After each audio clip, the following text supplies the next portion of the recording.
Welcome back to our story today. I am truly glad to see you here again. Please, make yourself comfortable. Find that perfect place where you can truly let go of the day. Perhaps a soft sofa, a quiet corner of your room, or even just leaning back with your eyes closed. Take a deep, slow breath. Let the tension leave your shoulders. Imagine, once more, that we are sitting together by our warm, glowing campfire. The night is vast and silent around us. The wood is dry and seasoned, crackling softly as the orange flames lick the air, sending tiny, dancing sparks up toward the velvet sky. Above us, the stars are bright and ancient, the same stars that looked down upon the foggy lanes of England nearly 100 years ago. Tonight, here at StoryPath English, I want to tell you a story that sounds like one of the greatest detective novels ever written. But the strange thing is, the person who wrote this story didn't use a typewriter. She lived it. We are going to talk about Agatha Christie. You know her as the Queen of Mystery, the woman who created Hercule Poirot and Miss Marple, the woman whose books have sold billions of copies. But in the winter of 1926, Agatha Christie became the center of a mystery so strange, so baffling, and so controversial that it remains unsolved to this day. It is the story of the 11 days when the world's most famous mystery writer simply disappeared. To understand this mystery, we must first look at the woman behind the books. Imagine Agatha in 1926. To the outside world, she had everything. She was a rising star in literature. Her latest book, The Murder of Roger Ackroyd, was a massive hit. She lived in a beautiful house called Styles in the English countryside with her husband, Archie Christie, and their young daughter, Rosalind. But inside the walls of that house, Agatha's world was quietly breaking into pieces. The year 1926 had been a year of deep shadows for her. Her beloved mother, the person she was closest to in the world, had died earlier that year. Agatha was drowning in grief. And then the second blow came. Her husband, Archie, a man she loved deeply, told her he had fallen in love with another woman, a younger woman named Nancy Neal. He wanted a divorce. Imagine the weight on her heart. She was grieving for her mother and losing her husband at the same time. She was exhausted, lonely, and living in a fog of sadness. Have you ever felt that way? So, like the world is moving too fast and you just want to step out of your life for a moment? On the evening of Friday, December 3rd, 1926, the fog was thick over the hills of Berkshire. At around 9:45 p.m., Agatha stood up from her chair.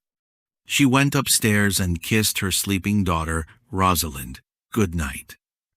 She didn't say a word to the servants.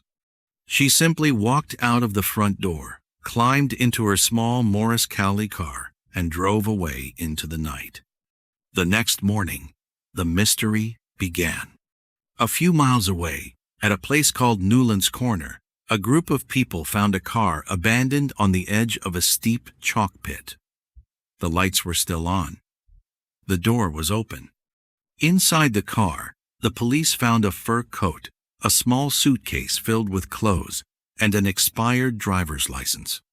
The name on the license was Agatha Christie, but Agatha was nowhere to be found. The news hit London like a lightning bolt. "The Queen of Mystery is missing!" the newspapers screamed. Because she was a famous writer, people immediately began to think in terms of her plots. Had she been kidnapped? Had she been murdered? Or had she finally cracked under the pressure of her husband's betrayal? Imagine the scene at the search site. It was one of the largest manhunts in British history. Over 1,000 policemen and 15,000 volunteers joined the search. For the first time in history, airplanes were used to search for a missing person from the sky. They searched the woods, they searched the lakes, and they searched the chalk pits. Even fellow writers joined the hunt. Sir Arthur Conan Doyle, the creator of Sherlock Holmes, was so worried that he took one of Agatha's gloves to a psychic medium, hoping for a supernatural clue. Dorothy L. Sayers, another famous mystery writer, went to the scene of the abandoned car to look for clues, just like a character in a book. But as the days passed, 1 day, 2 days, 5 days, there was nothing. No body, no witness, no sign of life. The public began to turn on Archie Christie. People whispered that he had killed his wife so he could be with his mistress. The police questioned him for hours. The pressure was intense. Every eye in England was watching him, waiting for him to slip up. While the world was shouting her name, where was Agatha? 4 days after she vanished, a woman walked into the Swan Hydropathic Hotel in Harrogate, a beautiful spa town hundreds of miles to the north. She was carrying a small bag and looked a bit tired, but she was calm. She walked up to the reception desk and signed the guest book with a firm hand. The name she wrote was Teresa Neal. Does that name sound familiar to you? Remember the woman Agatha's husband was in love with? Her name was Nancy Neal. Agatha had checked into a luxury hotel using the last name of her husband's mistress. For the next week, Agatha, or Mrs. Neal, lived a perfectly normal life at the hotel. She ate in the dining room. She joined the other guests for dances in the evening. She played the banjo and sang songs. She read the newspapers every day, newspapers that were filled with her own face and stories about her disappearance. But she never said a word. She didn't call her daughter. She didn't call her home. To the other guests, she was just a charming, slightly shy woman from South Africa who was recovering from a nervous breakdown. How could no one recognize her? Have you ever noticed how people see what they expect to see?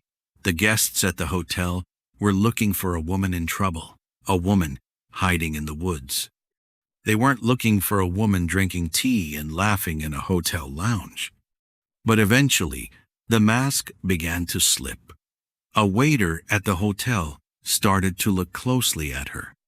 A musician in the hotel band, a man named Bob Tappan, looked at the photos in the newspaper and then looked at the woman sitting in the front row of his concert. The resemblance was perfect. He went to the police.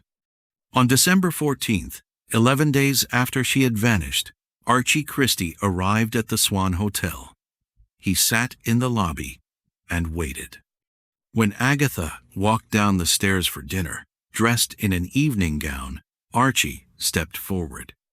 What happened next is the strangest part of all. Agatha looked at her husband, the man she had been married to for 12 years, and she didn't seem to know who he was.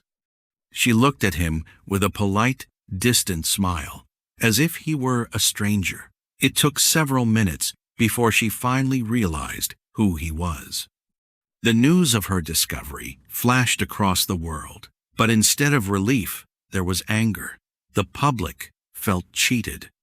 They had spent thousands of pounds and thousands of hours looking for her while she was dancing in a hotel. People accused her of a publicity stunt to sell more books.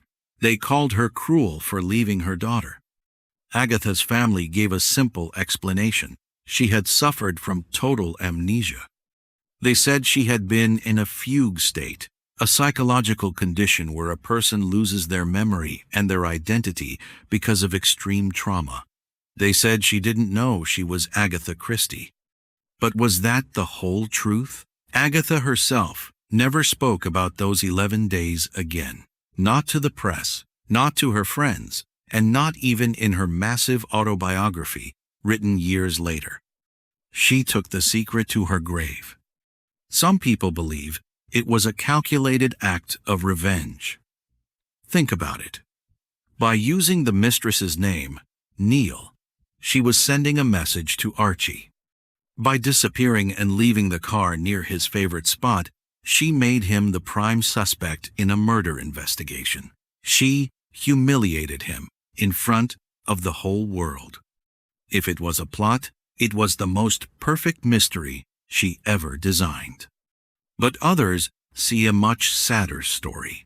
They see a woman whose mind had simply broken under the weight of grief and betrayal. They see a woman who wanted to disappear so badly that she actually forgot who she was for a little while. Have you ever wanted to be someone else for a few days, just to escape the pain of being yourself? Agatha eventually divorced Archie. She went on to travel the world. She married a kind archaeologist, and she wrote dozens more masterpieces. But the Harrogate incident left a deep scar on her. She became very private, almost shy of the public. She turned her pain into art. Many people believe that her deep understanding of human psychology, the way she could write about secrets and lies, came from that dark winter in 1926. As our campfire burns low and the logs turn to glowing red embers, let us think about the mysteries in our own lives. This story teaches us that even the strongest among us have a breaking point. It shows us that the human mind is a complex, fragile thing, and that sometimes the only way to survive a tragedy is to walk away from it, even if you don't know where you are going. History remembers Agatha Christie for her brilliant puzzles and her famous detectives, but perhaps her most impressive achievement was surviving her own life. Out of the darkness of her disappearance, she found the strength to rebuild herself. She showed us that even when the Queen of Mystery is lost, the story doesn't have to end in a tragedy. It can be a new beginning. Agatha's books always have an ending where everything is explained, but her own life had one chapter that stayed blank, and maybe that is how it should be. Some mysteries are not meant to be solved. They are meant to be respected. Thank you for sitting with me tonight at StoryPath English. Thank you for traveling back to the misty hills of 1920s England with me. I hope this story stays with you, reminding you to be kind to yourself when life feels like a mystery you cannot solve, and to remember that there is always a way back home, even if you have to get lost first. The fire is almost out now, and the night is deep and quiet. Close your eyes and imagine a cold hotel lobby in Harrogate, the sound of a banjo playing, and a woman sitting alone, watching the world and waiting for her memory to return. The stars are still there, watching over us, just as they watched over the Queen of Mystery. May you find your own clarity, may your path be bright and certain, and may you always have the courage to write your own next chapter. Sleep well, my friends, and I will see you on our next journey down the story path. Good night.